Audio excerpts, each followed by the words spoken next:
مجھے کوئی چیز بینیفٹ کر سکتی ہے، آپ کو کوئی چیز بینیفٹ کر سکتی ہے. میں کوئی کام آسانی سے کر سکتا ہوں، آپ کے لیے بہت مشکل ہو سکتا ہے. آپ کوئی کام آسانی سے کر سکتے ہیں، میرے لیے بہت مشکل ہو سکتا ہے. ہر بندے کی نیچر، ہر بندے کا ایپٹیٹیوڈ ڈفرینٹ ہوتا ہے. سو ہیو دس فقہ.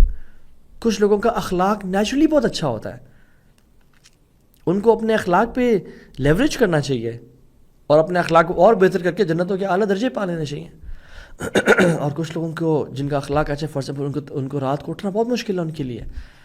بٹ ایک بندے کا اخلاق نارمل ہے، بہت نارمل سا ہے، یعنی وہ کبھی اس سے بدتمیزی بھی ہو جاتی ہے، بٹ اس کے لیے رات کو اٹھنا اللہ نے آسان کیا ہوا ہے. وہ تہجد پہ لیوریج کرے، وہ تہجد سے بڑے بڑے مقامات پا جائے اور یہ اخلاق سے پا جائے.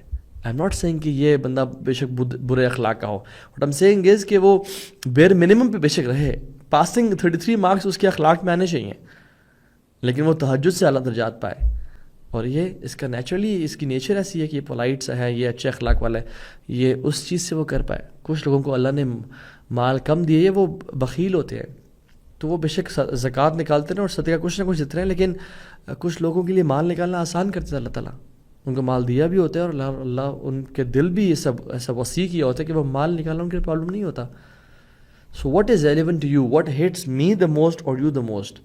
میرا اور آپ کا ایمان کیا چیز بہت تازہ کرتی ہے اور ہم کس چیز پہ کنسسٹنٹ عمل کر سکتے ہیں، that is for us to decide. Ibn Qayyim رحمہ اللہ کہتے ہیں کہ the greatest fact is knowing, is prioritising good deeds.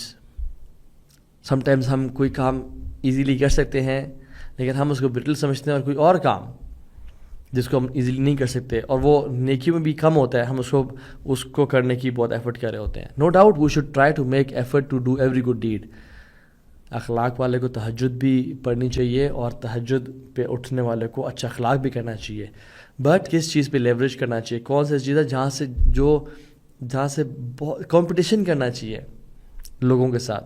They should be a U S P, ایک یونیک سیلنگ پوائنٹ ہونا چاہیے جس پہ انسان آگے چلے.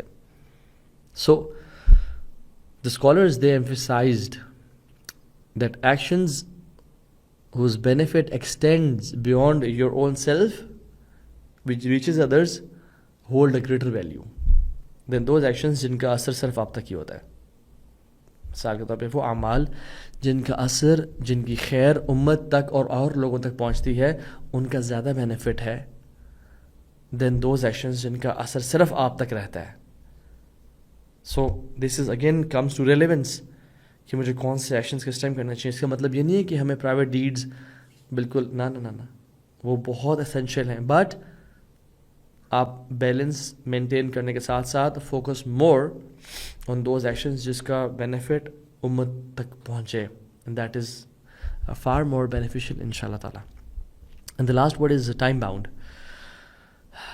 ٹائم باؤنڈ کریں اپنے ایکشنز کو. This helps procrastinators the most. جو لوگ سستی کا شکار ہیں، کاہلی کا، جو یعنی پروکاسٹینیشن کرتے ہیں، دیٹ آپ نے یہ سارے گولز کس ٹائم تک اچیو کرنے ہیں، it's very important. For example آپ نے اپنے لیے گول سیٹ کیا memorising the Quran. Okay, you want to become a better Muslim, specific goal is memorising the Quran. الحمد للہ. ناؤ میجریبل، بریکنگ دا یعنی Quran memorising off into manageable parts, کہ آپ میجر کر سکیں دن میں نے اتنا حصہ لازمی حفظ کرنا ہے.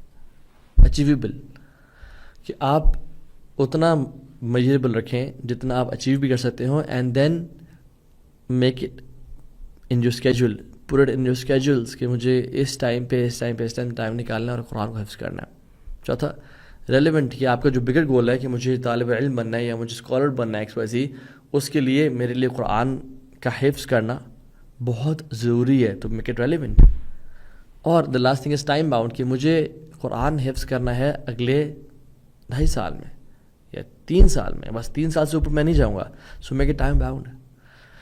تو یہ ہے اسمارٹ اسٹریٹجی کہ آپ کس طرح سے اپنے گولز کو اچیو کر سکتے ہیں. اور کوئی بھی گول سیٹنگ آپ لائف میں کریں، چاہے وہ دنیا سے ریلیٹڈ ہو، چاہے وہ کوئی بزنس سیٹ اپ سے ہو یا آخرہ سے ہو، you can use this smart formula.